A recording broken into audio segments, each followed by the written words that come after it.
하나님이여 나를 지켜 주소서. 내가 주께 피하나이다. 내가 여호와께 아뢰되 주의 나의 주님이시오니 주밖에는 나의 복이 없다 하였나이다. 땅에 있는 성도들은 존귀한 자들이니 나의 모든 즐거움이 그들에게 있도다. 다른 신에게 예물을 드리는 자는 괴로움이 더할 것이다. 나는 그들이 드리는 피에 전제를 드리지 아니하며 내 입술로 그 이름도 부르지 아니하리라. 여호와는 나의 산업과 나의 잔의 소득이시니 나의 분깃을 지키시나이다. 내 줄로 지어진 기업은 아름다운 곳에 있으며 나의 기업이 실로 아름다우다.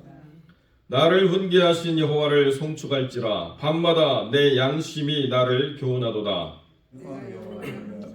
내 앞에 보시오. 그가 나의 오른쪽에 계시므로 내가 흔들리지 아니하리라. 이러므로 나의 마음이 기쁘고 나의 영도 즐거워하며 내 육체도 안전히 살리니 내 영혼을 소홀히 버리지 아니하시며 주의 거룩한 자를 멸망시키지 않으실 것입니다. 함께 읽습니다. 주께서 생명의 길을 내게 보이시리니 주의 앞에는 충만한 기쁨이 있고 주의 오른쪽에는 영원한 즐거움이 있나이다. 아멘. 본문의 말씀을 가지고 인생을 관통하는 신앙의 고백이라는 제목으로 이 말씀을 함께 나누겠습니다. 제가 전에 다윗이 지은 시편 믹딤 시편 6구절을 6시편을 다 한번 설교한 적이 있는데요. 오늘 또 다시 이 첫 번째 믹딤 시를 만나게 됐습니다. 다윗의 믹담 시라고 하는 것은 다윗 인생에 있어서 가장 중요한 신앙의 고백이 담겨져 있는 6개의 시다, 이렇게 이해하시면 되겠습니다. 그래서 학자들이 이것을 다윗의 황금시다 이렇게까지 표현하고 있습니다. 이 믹담이라고 하는 것이 어디서부터 왔느냐에 대해서 많은 생각들이 있지만 다윗의 믹담시라고 하는 6시편을 살펴보면 다윗 인생을 관통하는 가장 중요한 신앙의 주제들이 거기에 있다, 이렇게 이해하시면 되겠습니다. 그래서 오늘 첫 번째로 만나는 이 다윗의 믹담시는 이것이 어떤 배경을 갖고 있는가는 명확하지 않습니다. 그러나 이것이 서론이고 이것이 결론이라는 것은 너무나도 분명하다, 이렇게 제가 말씀드릴 수 있겠습니다. 그래서 이 시편 전체를 설명하는 것이 시편 1편의 전제고 그것이 결론이라고 이야기한다면 그것이 내 삶으로 들어와서 다시 고백되어지는 언어로 표현될 때 어떤 것이 아름다운가, 16편이 거기서 굉장히 중요한 아름다움의 가치를 드러내고 있다, 이렇게 이해하시면 좋겠습니다. 여기 시편은 어떻게 시작하느냐? 하나님이여 나를 지켜주소서. 내가 주께 피하나이다, 이렇게 시작하고 있습니다. 또 무슨 인생에 고난이 있고 어려움이 있어서 또 도망 다녀야 되나, 또 이렇게 찌그러져야 되나, 또 이렇게 굴로 숨어야 되나, 이렇게 생각하시면 다윗의 인생이 참 불쌍해 보이죠. 그런데 다윗이 자기의 삶을 관통하는 가장 중요한 주제가 뭐냐? 하나님이 나를 지켜주신다라고 하는 이 신앙의 고백이라는 거예요.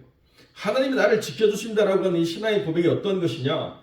내가 아무런 삶에 불편함이 없이 하나님이 나를 보디가드처럼 어디 가든지 하나님이 나를 따라다니면서 나를 지켜주시고 나를 막아주시고 나로 하여금 큰 해를 당하지 않게 하시는 그런 하나님이다라고 이해하면 절반밖에 이해를 못하는 것입니다. 사람들이 얼마나 어리석냐. 어떤 사람이 한국에서 중고차를 샀는데요. 중고차를 사가지고 이제 어디 고장난 게 없나 쭉 살펴보는데 뒷트렁크를 열으니까 찜찜한 바다 냄새가 나요. 이게 뭔가? 왜 이런 찜찜한 냄새가 나나 해서 막 찾아보다가 그 트렁크 맨 밑판을 열어보니 거기에 보조 타이어 두는 그 자리에 말린 북어가 쌍으로 2개가 있더라고요. 이게 뭐야? 아마도 이 차 주인이 이 북어 2마리가 차 사고를 막게 해줄 거라는 간절한 바람을 가지고 넣어놨다는 거예요. 아이, 이거 냄새 나게 누가 이런 걸 넣어놨냐고 그렇게 이야기를 하더라고요. 아니 저도 스스로가 살아남지 못해가지고 삐쩍 말른 북어가 된 그 명태가 사사고를 어떻게 맞겠습니까? 말도 안 되는 생각이죠. 하나님이 나와 함께 하신다라고 하는 이 신앙의 고백이, 내가 어딜 가든지 하나님과 함께 하고 있다라고 하는 고백이, 하나님이 나를 안전하게 지키셔서 미리 막아주시고 미리 피할 길 주시고 미리 불편함 없게 해주셔가지고 나는 아무런 불편함이 없게 하나님이 나를 지켜주신다 라고 생각하면 아직도 우리는 어린아이의 신앙 가운데 있습니다. 왜 그런가? 여기서 나를 지켜주시옵소서라고 하는 것은 내가 목동으로서 양을 보호하는 입장에서 그 양이 들어오는 문 맨 입구에 내가 서가지고 가시 울타리로 된 문을 쌓거나 아니면 가시 울타리로 된 그 펜스를 쳐가지고 내가 그 맨 앞에서 그 울타리 문을 붙잡고 하나님 나를 지켜주시옵소서, 내가 이렇게 이야기한다는 거예요. 그래서 여기 지켜달라고 하는 이 이야기는 샤메렌이라고 하는 이 단어인데요, 가시 울타리를 두르다 이런 뜻이에요. 여러분, 가시 울타리를 두르면 내 마음대로 돌아다닐 수 있습니까? 가시 울타리를 두르고 거기 있으면 내 마음대로 움직일 수가 있습니까?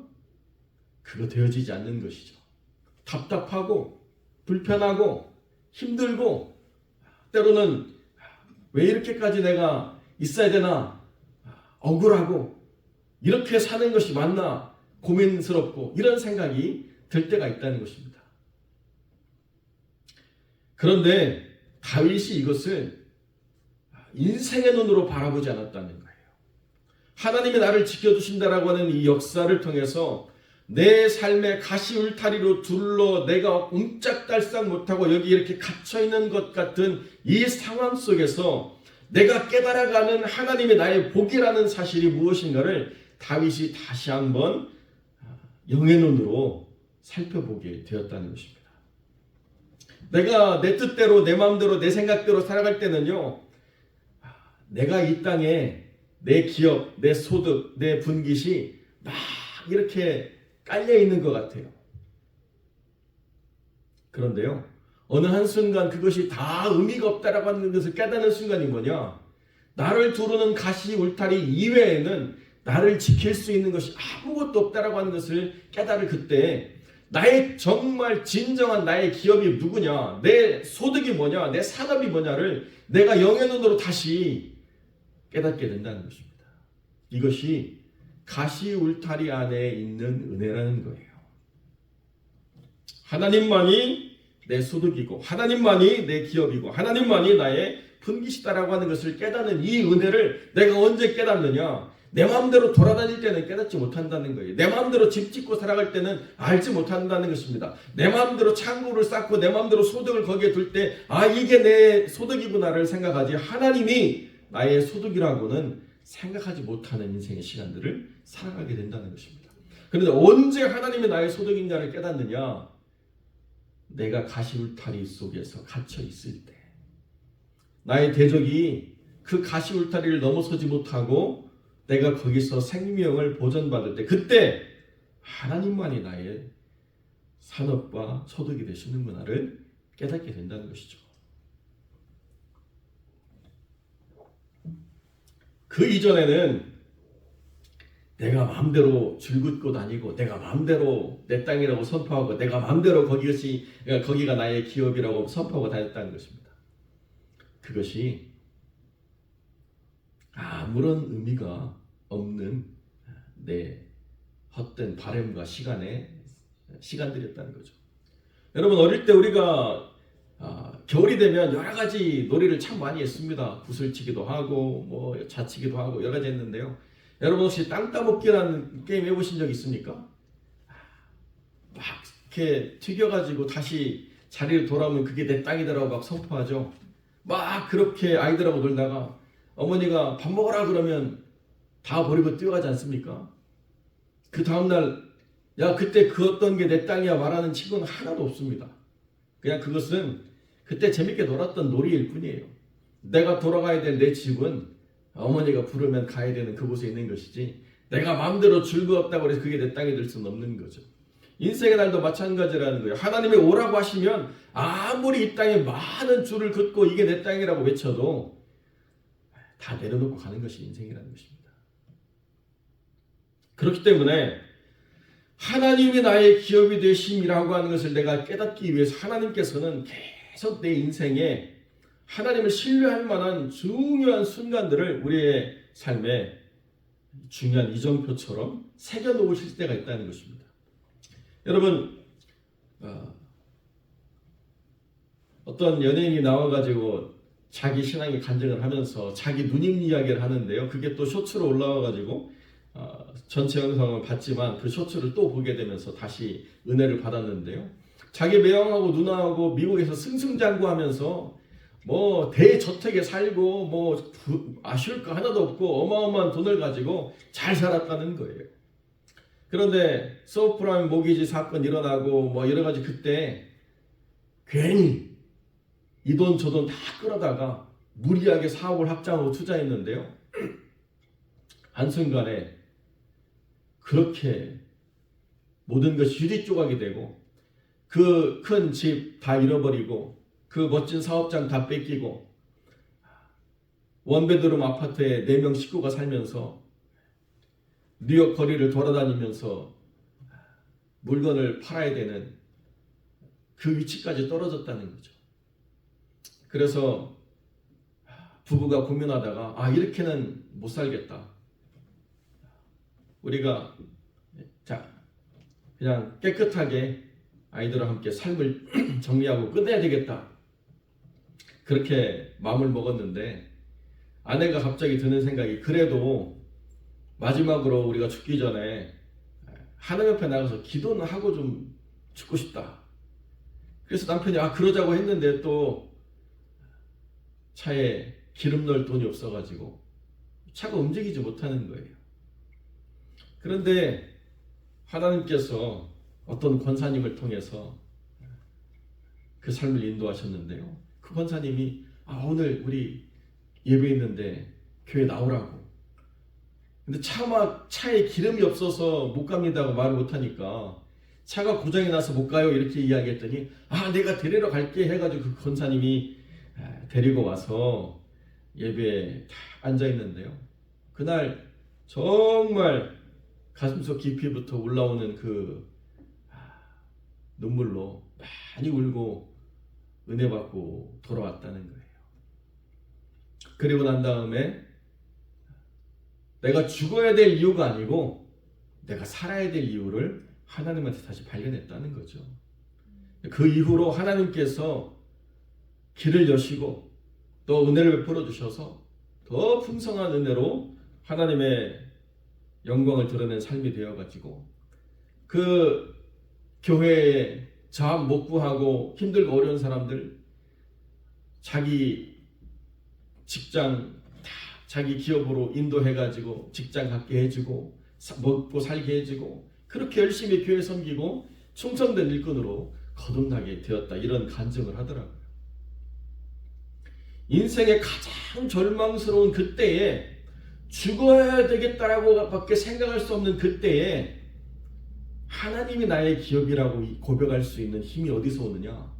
그 사망의 권세를 깨뜨리시는 하나님의 생명의 능력이 나를 그렇게 인도하시는 은혜를 경험하게 될 때 그것이 하나님이 나의 기업이구나 라고 하는 것을 깨닫게 되는 가장 중요한 믿음의 순간이 된다는 거죠.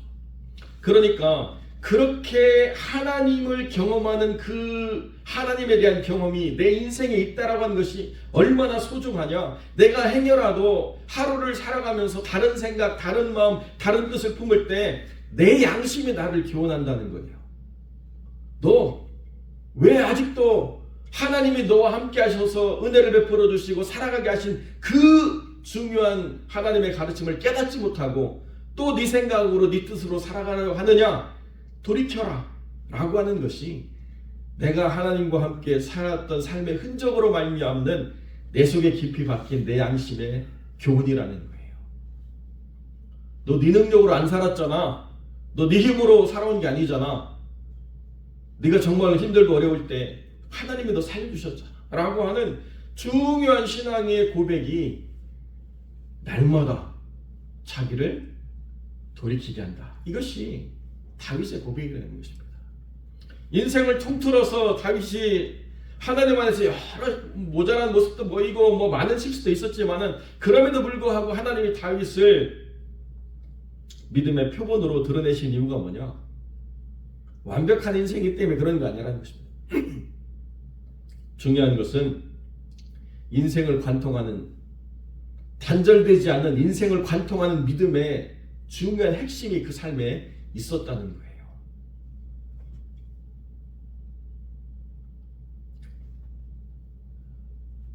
너무 중요한 주제를 너무 가볍게 풀어내는지 모르겠는데요.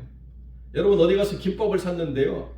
그 끝에 있는 부분은 여러 가지 내용물이 들어가가지고 풍성한 것 같은데 중간에 뚝 잘랐더니 밥만 뭉쳐있고 단무지 하나 들어가 있으면 여러분 느낌 어떻습니까? 속았다가 이거죠. 김밥이라는 건 잘라도 똑같은 단면이 나와야 되는 것처럼 우리의 신앙이라고 하는 게 그렇다는 거예요. 앞에 보고 뒤를 보면 믿음 있는 것 같은데 단면을 잘라보면 속이 비었거나 차지 않았거나 다른 것으로 대체됐거나 그러면 가짜라는 거 아니겠습니까? 다윗은요, 가시울타리가 은혜라는 것을 깨달았다는 거예요. 그 가시울타리 속에서 내가 내 뜻대로 못하고 내 생각대로 못하고 내 마음대로 못하는 그때에 하나님이 나를 지키시는 하나님이라는 사실을 내가 받아들여야만 되는 나의 가장 낮아진 그때에 하나님이 나의 기업이구나. 내 마음대로 즐겁고 사는 게 인생이 아니구나. 내 마음대로 내 뜻대로 살아가는 것이 그것이 삶이 아니구나. 하나님과 동행하면서 그분이 인도하시는 대로 가는 것이 그것이 삶이구나. 그가 나의 오른쪽에 있대요. 그것은 두 가지를 의미하고 있는데 하나는 하나님과 동행하는 삶이라는 것이고 두 번째는 뭐냐? 하나님이 옳고 나는 옳음을 주장할 수 없다는 거예요. 나의 오른쪽이라는 것은 righteousness의 옳다고 인정하는 쪽에 하나님이 계시다는 거예요. 그것이 내가 흔들리지 않을 수 있는 이유라는 것입니다. 나를 기준으로 놓고 하나님을 내 쪽으로 끌어들이려고 하는 게 아니라 하나님이 기준에 대해서 하나님이 오르시기 때문에 내가 하나님과 동행하는 모든 인생의 날에 하나님을 기준으로 내가 나아가고 동행하면 나는 흔들리지 않는다는 거예요. 이것이 생명의 길이라는 것입니다. 사랑하는 성도 여러분, 여러분의 인생도 그렇고 교회가 헤쳐나온 길도 그렇고 어떻게 여기까지 왔는가? 교회로 따지면 이제 만 20년 차 사역들이 진행되고 있는데 하나님이 항상 오르셨다라고 고백하는 신앙을 공유할 때 그때 교회가 살아있는 것입니다. 그렇지 않고요. 네가 오르니 내가 오르니 네가 맞니 내가 맞니 뭐 이런 것 가지고 서로 다투고 갈라서기 시작하면요. 하나님이 오르십니다라고 하는 고백이 없으면 제일 먼저 사라지는 게 뭐냐? 기도가 사라져요. 사람의 생각만 많아지고 사람의 다툼과 불평이 가득한 소리들로 교회가 어지러울 수밖에 없다는 것입니다. 하나님이 옳다고 인정하시는 자는 입 닫고 기도하는 것입니다. 하나님이 옳다고 인정하는 자는요, 아멘으로 순종하고 아무리 내 생각에 따지고 따져도 이해되어지지 않는다 하더라도 하나님이 옳습니다. 나는 주님과 동행하기를 결코 놓치지 않겠습니다. 라고 살아나가는 그 삶이 생명의 길 안에 있는 믿음의 삶이라는 것. 여러분 그걸 기억하시고 여러분 인생도 이렇게 다윗처럼 신앙을 관통하는 신앙의 기준이 분명히 서서 하나님 보실 때 부족함이 드러나지 않는 믿음의 사람으로 든든히 세워져 가시는 복된 영혼들이 되시기를 주님의 이름으로 간절히 축원드립니다.